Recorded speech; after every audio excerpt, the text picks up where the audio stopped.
Enjoying third wave specialty coffee is made possible using the 4 keys formula, which every Sage espresso machine delivers. Key number 1, achieve a full-bodied coffee with rich and complex flavors, using the ideal dose of 18 to 22 grams of freshly ground beans.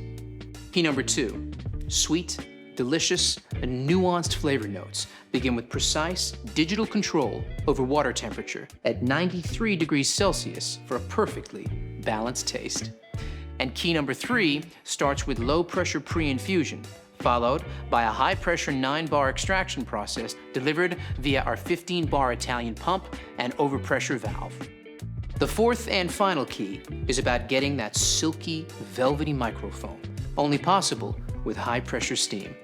See our Latte Art for Beginners video to find out more.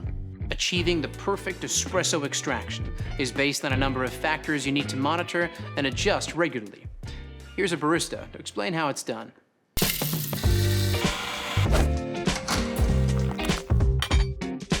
Okay, so you have your specialty coffee beans and you're ready to hit that brew button. Let's take a closer look at some extraction results you might come across and what adjustments you need to make to consistently create that balanced espresso shot. Baristas call finding the optimal extraction dialing in. This is because it usually revolves around just adjusting the grind dial to get the right grind size. Ambient temperature, humidity, and age of the coffee all play a part in the optimal setting, and it can be tricky. Pay attention to the shot clock as each extraction starts.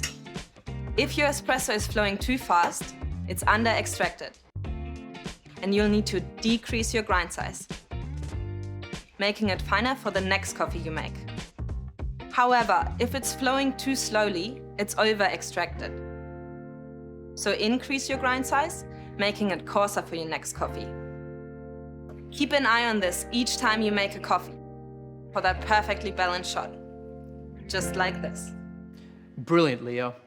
Sage espresso machines take care of everything, so all you need to be aware of is dialing in the grind.